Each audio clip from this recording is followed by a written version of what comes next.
दोस्तों अफ्रीका में नील नदी बहती है और नील नदी पर 5 अरब डॉलर रुपये खर्च करके एक मेगा डैम को बनाया जा रहा है, जो कि बहुत ही अपने आप में खास है।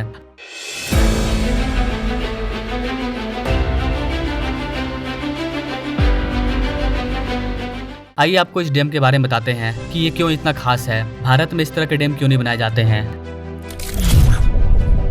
दोस्तों अफ्रीका में नील नदी पर जो डैम बनाया जा रहा है वो बहुत ही बड़ा बांध है। इसके पीछे जलाशय मोटे तौर पर लंदन के आकार का होगा, जबकि बांध वो स्वयं गोल्डन गेट ब्रिज डेक से दोगुना ऊंचा होगा।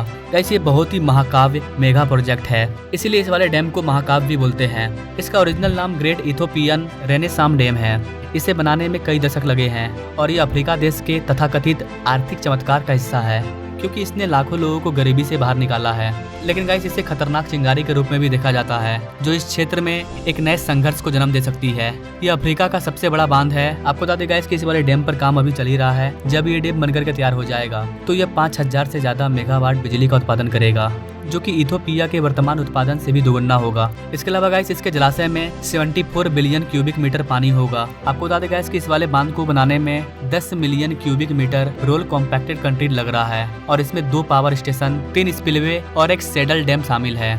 इस वाले डैम का जो मेन हिस्सा है वो 145 मीटर गहरा होगा और 1.7 किलोमीटर लंबा होगा, जबकि इसका जो मुख्य संरचना है उसको सहारा देने के लिए जो अलग से सैंडल बांध बनाया गया है वो 4.8 किलोमीटर लंबा होगा, जिसकी गहराई 45 मीटर ऊंची होगी। नदी के दोनों किनारों पर 2 आउटडोर बिजली स्टेशन होंगे, जिनकी क्षमता लगभग 2000 से 3700 मेगावाट बिजली पैदा करने की होगी। इस तरह के विशाल निर्माण की यात्रा का पहला कदम इस प्रोजेक्ट के बाकी हिस्सों के लिए दिशा का निर्धारण करता है। गाइस आपने देखा होगा कि अधिकांश बांध नदियों पर बनाए जाते हैं, लेकिन कंक्रीट डालने के लिए आपको शुष्क कार्य क्षेत्र की आवश्यकता होती है। इसलिए बांध के निर्माण की अवधि के दौरान बांध के चारों ओर डाइवर्सन चैनल या फिर सुरंगें बनाई जाती है। और यदि आप कठोर चट्टान से गुजर रहे हैं तो आमतौर पर रास्ता साफ करने के लिए विस्फोटकों का उपयोग किया जाता है। इसके अलावा जो नरम मिट्टी होती है या फिर चट्टान होती है उसकी खुदाई की जाती है। एक बार जब श्रमिकों के लिए सूखी जगह तैयार हो जाती है उसके बाद इसकी नींव रखी जाती है। उन्हें बांध के वजन और उन पर पड़ने वाले पानी के भारी दबाव को झेलने के लिए पर्याप्त मजबूत बनाना पड़ता है। आपको बता देगा कि यह बांध 145 मीटर गहरा होगा, लगभग एक गगनचुंबी इमारत की ऊंचाई के बराबर।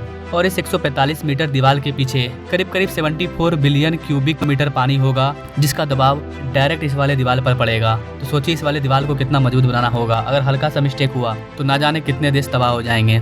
डैम का जो नींव है उसे बहुत ही बेहतरीन तरीके से तैयार किया जाता है। डैम के नींव में हल्का सा भी रिसाव नहीं होना चाहिए। अगर हल्का सा रिसाव होता है तो पानी का जो प्रेशर है वो नीचे से ही डैम को उखाड़ फेंकेगा। यही कारण है कि इसके नींव में रिसाव न होने के लिए बांध के नीचे की मिट्टी और चट्टानों की मजबूती जांच की जाती है और कभी कभी उन्हें हटा करके उनकी जगह मजबूत सामग्री लगाई जाती है। जितना मिट्टी है सबको हटा दिया जाता है, जितना चट्टान उसको हटा दिया जाता है और खुद से कंक्रीट का बेस तैयार किया जाता है। एक बार जब बांध पूरा बन जाता है तो उसके चारों ओर डाइवर्सन चैनल बंद कर दिए जाते हैं और पानी आमतौर पर बांध की संरचना के पीछे जलाशय में जमा हो जाता है। उसके बाद अपने अकॉर्डिंग बांध के छिद्रों से पानी को छोड़ा जाता है और अक्सर जल विद्युत शक्ति के लिए इसका उपयोग किया जाता है। जहाँ से पानी को छोड़ा जाता है वहाँ पर टरबाइन को लगा दिया जाता है। टरबाइन के चलने की वजह से जनरेटर चलती है और बिजली का जनरेशन होता है। आपको बता दें गाइस कि यह बांध ब्लू नील नदी पर सूडान सीमा से सिर्फ 30 किलोमीटर ऊपर की ओर बनाया जा रहा है और इसने इस बात पर तीखी बहस छोड़ दी है कि वास्तव में नील नदी और उसमें बहने वाले पानी का मालिक कौन है। नदी के नीचे की ओर मिस्र है। आपको बता दें गाइस कि जो मिस्र देश है वो पूरा का पूरा नील नदी के चारों ओर बसा हुआ है। आश्चर्य की बात यह है कि देश का 85% पानी सिर्फ इसी के स्रोत से आता है और मिस्र देश के 95% आबादी इस प्रसिद्ध नदी के कुछ किलोमीटर के दायरे में ही रहते हैं। नील नदी से निकलने वाली नहरें खेतों की सिंचाई करती है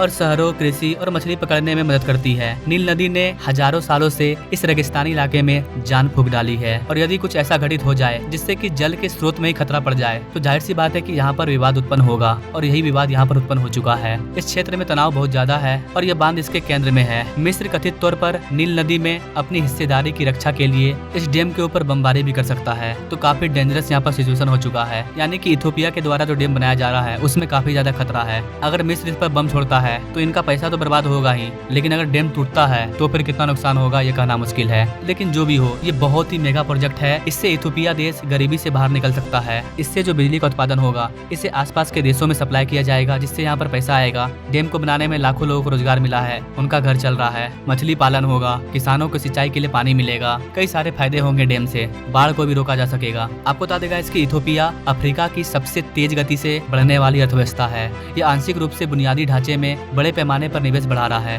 परिवर्तनकारी विकास की इस अवधि के दौरान इथियोपिया अत्यधिक गरीबी में रहने वाले लोगों की संख्या को नाटकीय रूप से कम करने में कामयाब रहा, जो उसकी जनसंख्या के 50% से घटकर 31% हो गई है। इसे इथियोपिया का आर्थिक चमत्कार कहा गया है। इथियोपिया का कहना है कि यह बांध अक्सर निचले इलाकों के देशों पर कम से कम होगा, जबकि इसका लाभ भरपूर होगा और इसे आने वाले टाइम में साझा किया जा सकता है अलग अलग देशों के साथ। इथियोपिया और मिस्र के बीच में सिचुएशन काफी क्रिटिकल है, कोई समझौता हो नहीं पा रहा है, जबकि बांध का निर्माण 90% पूरा हो चुका है। करीब करीब अरबों डॉलर रुपया खर्च हो चुके हैं। ऐसे में इस प्रोजेक्ट को बंद करना नामुमकिन है। 90% काम पूरा हो गया, मतलब डैम बन करके तैयार हो चुका है लगभग, बस फिनिशिंग का काम बाकी है। परिणाम चाहे जो भी हो, यह बुनियादी ढांचा एक ऐसा टुकड़ा है जो इस क्षेत्र में नदियों के अलावा और भी बहुत कुछ नया आकार दे सकता है। तो बस ये था अफ्रीका के इथियोपिया में बन रहा मेगा डैम। अब आप बोलोगे कि भारत में इस तरह के डैम क्यों नहीं बन रहे हैं? देखिएगा, इस नील नदी बहुत बड़ा नदी है, भारत में कोई इतना बड़ा नदी अवेलेबल नहीं है। आप बोलोगे गंगा नदी है, ब्रह्मपुत्र नदी है, तो जहाँ पर है वहाँ पर छोटा मोटा डैम बना हुआ है। उत्तराखंड में डैम बना हुआ है। गंगा नदी में हम बिहार वगैरह में डैम नहीं बना सकते हैं। गंगा नदी के पानी को हम लोग नहीं रोक सकते हैं, क्योंकि गंगा नदी